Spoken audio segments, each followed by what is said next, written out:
कुछ नहीं छिपेगा, सब दिखेगा साफ साफ। न्यूज अड्डा सिर्फ IBC 24 एट YouTube पर। नमस्कार, मैं हूं वरुण सखाजी और आप देखना शुरू कर चुके हैं IBC 24 और खबर बेबाक। प्रधानमंत्री मोदी 2024 का चुनाव एक ऐसी सीट से लड़ सकते हैं जहां मुस्लिम बाहुल्य है, एक ऐसी सीट जहां पर वर्तमान में AIML का सांसद है, यानी मुस्लिम लीग के सांसद हैं, एक ऐसी सीट जहां 1967 के बाद से लगातार ही मुस्लिम मतदाता निर्णायक रहे हैं। वो मोदी जिनकी छवि गुजरात दंगों के बाद से ही लगातार एंटी मुस्लिम बनी हुई है, वो मोदी आखिर इस सीट पर क्यों जाना चाहते हैं? क्या वजह है कि मोदी को ये सीट रास आ रही है और भाजपा की तैयारियां जोरों पर हैं? आज का विश्लेषण इसी पर। पहले सीट समझते हैं। यह सीट है तमिलनाडु की रामनाथपुरम। दक्षिण पूर्वी तमिलनाडु के सागर तट पर बसी इस सीट में 6 विधानसभा क्षेत्र SC आरक्षित मानामदुरई, परमकुडी और अनारक्षित रामनाथपुरम, कड़ालड़ी, मुदुकुलथुर, अरूपपुक्कुटई आते हैं। यह सीट 1951 से ही अस्तित्व में है। 2008 में परिसीमन से पहले यह क्षेत्र कुछ और अलग तरह का होता था, इसके बाद ये बदल गया, लेकिन लोकसभा का नाम रामनाथपुरम ही रहा। यहाँ लगभग 15.5 लाख वोटर्स हैं। आमतौर पर 80% तक मतदान होता रहा है। अभी तक 17 बार चुनाव हो चुके हैं। इनमें 3 बार मुस्लिम सांसद चुने गए हैं, 6 बार कांग्रेस, 4 बार AIDMK, 3 बार DMK, 1 बार निर्दलीय, मुस्लिम लीग, फॉरवर्ड ब्लॉक और GK मूपनार की मनीला कांग्रेस ने यहाँ से जीत दर्ज की थी। 2014 के बाद से यहाँ लगातार मुस्लिम प्रत्याशी जीत रहे हैं। 2019 में भाजपा के प्रत्याशी नैहर नागेंद्र 1,28,000 वोटों से मुस्लिम लीग के नवाज कनी से हार गए थे। 2014 में भाजपा तीसरे नंबर पर थी। डी कुप्पूरामू ने यहां से 17% वोट हासिल किए थे, जबकि DMK और AIDMK के बीच मुकाबले में दोनों ही मुस्लिम प्रत्याशी थे। यानी मुस्लिम प्रत्याशियों में वोट बंटवारे का भी कोई फायदा भाजपा को यहां नहीं मिला था। कह सकते हैं कि यह सीट खांटी मुस्लिम सीट है। यहां से पहले सांसद VVR NAR थे, जो कांग्रेस से जीते थे।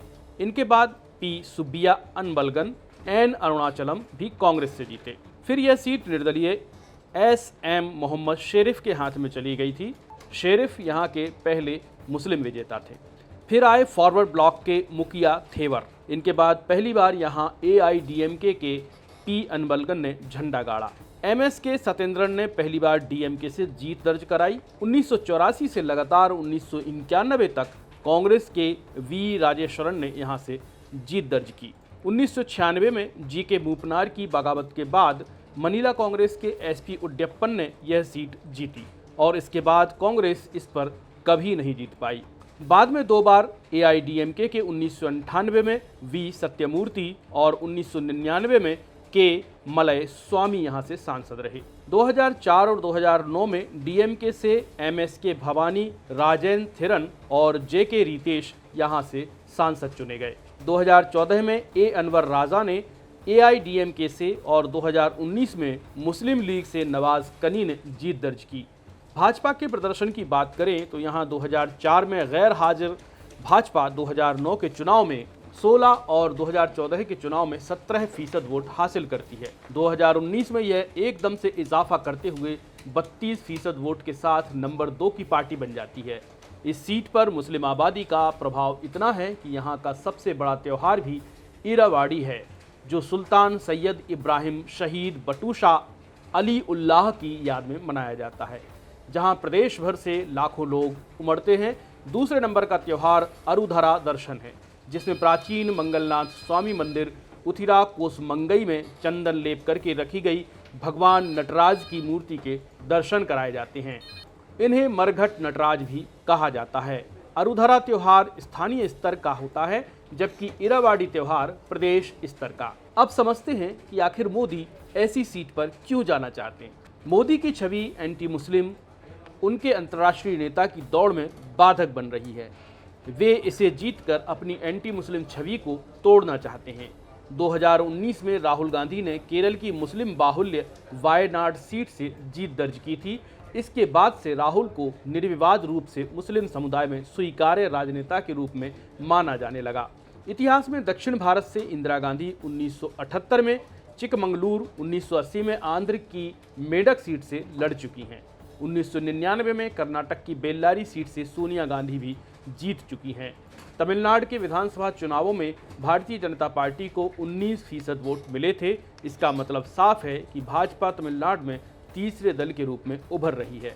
मोदी अगर रामनाथपुरम से लड़ते हैं तो समझा जा सकता है कि इसका प्रभाव तमिल समेत दक्षिण की बाकी सीटों पर भी भाजपा को देखने को मिलेगा। मोदी दक्षिण से बैटिंग करेंगे और योगी उत्तर से। 2024 को लेकर के भारतीय जनता पार्टी की तैयारियां बहुत हाई लेवल की चल रही हैं। इनमें से एक तैयारी ये भी है कि मोदी को जितना भी एनकैश किया जा सकता था उत्तरी और हिंदी बेल्ट में वो किया जा चुका है। अब उन्हें दक्षिण की तरफ ले जाकर के नया वोट बैंक तैयार करने की कवायद में भाजपा जुटी हुई है।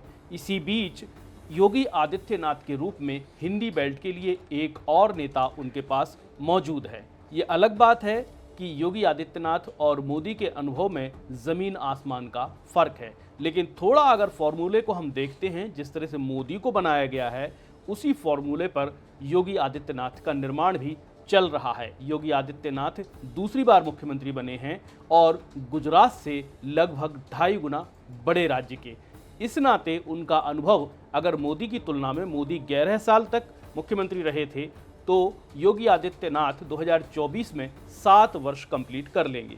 इस लिहाज से देखें तो इतना अनुभव 11 वर्ष के अनुभव के बराबर माना जाना चाहिए, क्योंकि उत्तर प्रदेश गुजरात की तुलना में 2.5 गुना बड़ा राज्य है और राजनीतिक रूप से भी ज़्यादा जागरूक, और इसके अलावा अगर हम वहाँ के सोशल फैब्रिक को देखें तो वो भी वहाँ का गुजरात की तुलना में अलग किस्म का है। बहरहाल मोदी अगर इस सीट पर जाते हैं तो ये तय मानिए कि भाजपा में 2 बैट्समैन होंगे, एक उत्तर से बैटिंग करेगा और एक दक्षिण से। ऐसी स्थिति में कांग्रेस के पास क्या जवाब होगा ये हमें अभी फिलहाल नहीं दिख रहा है। मुझे दीजिए इजाजत, नमस्कार। कुछ नहीं छिपेगा, सब दिखेगा साफ साफ। न्यूज़ अड्डा सिर्फ IBC 24 @ YouTube पर।